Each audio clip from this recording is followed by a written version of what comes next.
Hi everyone. I'm so sorry I had the microphone in. If you see, it's not turned on, but I'm talking about how we're in between New Year's and Christmas and we're kind of vegging and everything, and that while most of the recipes this week will focus on kind of New Year's Day, New Year's Eve stuff, this is just our breakfast of the week and it's going to be sausage balls. So you see me mouthing random words. But that's what it is, and I do apologize. User error right there. I hopefully won't have this happen again. All right. Thanks, guys.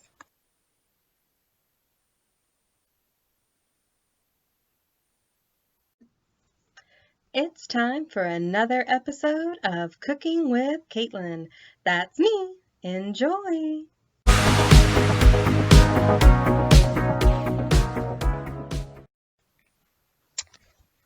All right. So I am narrating over the video that I am watching. As I stated, I forgot to turn the mic on for today's video, and I do so apologize.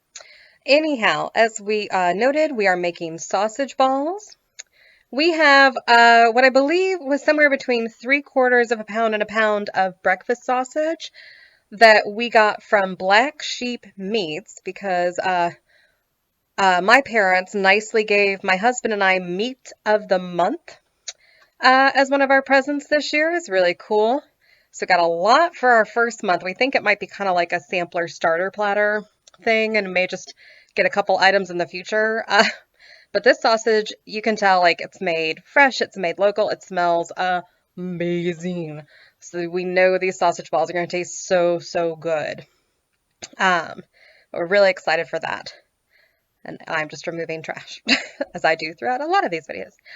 Anywho, we also started off with, as you see, it'll be 8 ounces of sharp cheddar, because you want to start with that, even though you could add up to 16 ounces. It's better to start with the 8 and see if you need all 16. And the same with the flour or Bisquick, whichever you're using. You know, you use up to 2 cups, but you want to start with 1. That's what I'm doing here. You see me adding the 1 cup, and then I'll be adding the cheese, because you can always add more. You can't take it away once it's in there. And if you don't have more of the sausage, then you're kind of out of luck, which is not so great. But there I am adding the cheese. This is probably one of my stranger videos, and that's okay. My husband's watching me doing this, and he is laughing in the background.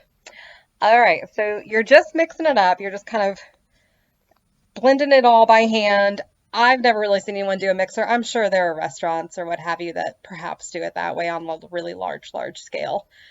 But you're just, kind of pressing it all together, squeezing it all together, that kind of thing. You're really working to find what the texture is by the time you're done adding everything in, seeing if it will all add in. So that's really what I'm focusing on there, getting it all incorporated.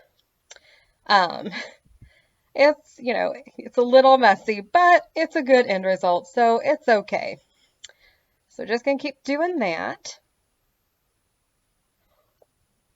And if you've done this before, you know the texture you're looking for. If you haven't, it's not that it's dry that you're looking for, but it's because it's still wet because the sausage isn't cooked, so there's gonna be a wetness to it.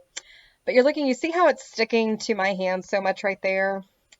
What you're looking for is for it to no longer do that once you've done incorporating all the flour or Bisquick, if that's what you're using, and the cheese, is that when you press into it, while there will still be that kind of wet, just because it is sausage, that there won't be anything sticking to you anymore. So gonna let that keep going. Yeah, and see I'm kind of like pounding in with the fist there. Sean's in the background mimicking pounding fist because he's a goofball. But he's quite excited because he gets to eat sausage balls when they come out of the oven in a few minutes. All right, so yeah, we're just doing that.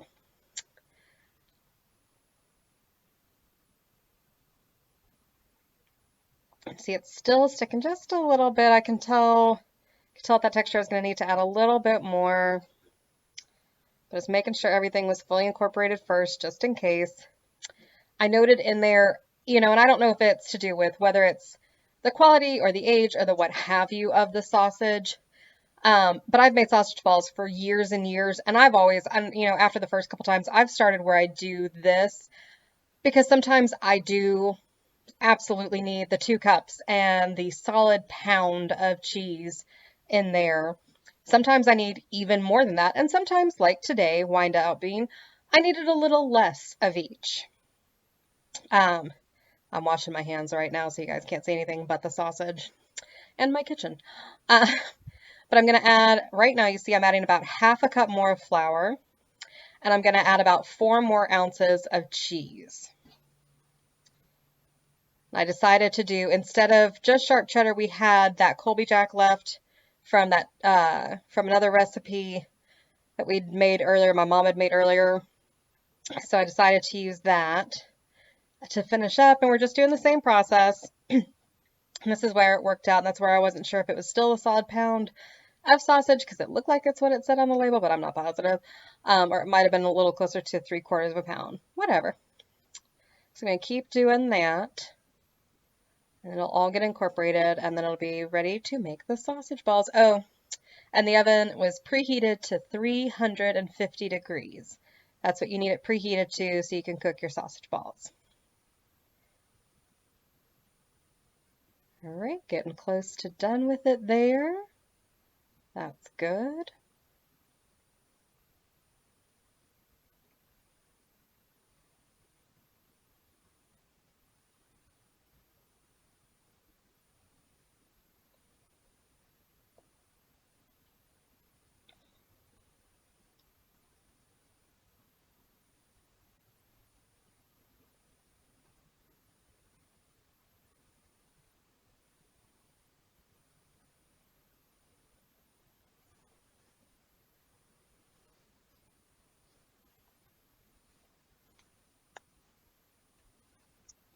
Yep, just mashing it all in until it's almost done.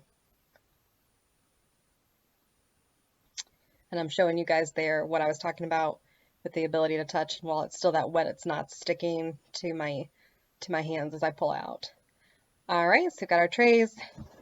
You're getting about enough to kind of go just in the palm of your hand, and then you roll it into a ball. You do not need the tray to be greased because the sausage itself is already greasy.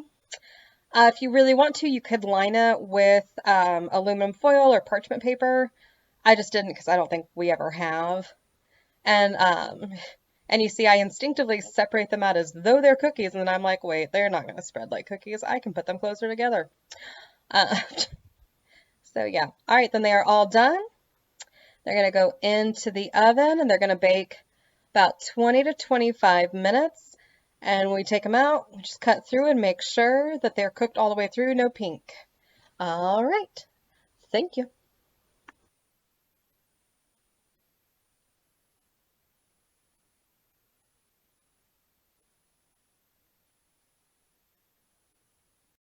It's been 20 minutes. Pull that out. And see, on my phone, it'll do just fine. I'm gonna slice, and do them for at least 5 more minutes. And then we'll check. Maybe a little firmer. Almost there. All right. Get them back out. I can tell they're sizzling. Oh, there we go. Much firmer for the cut. All right. So let them out. Let them cool a little bit. Bon appetit.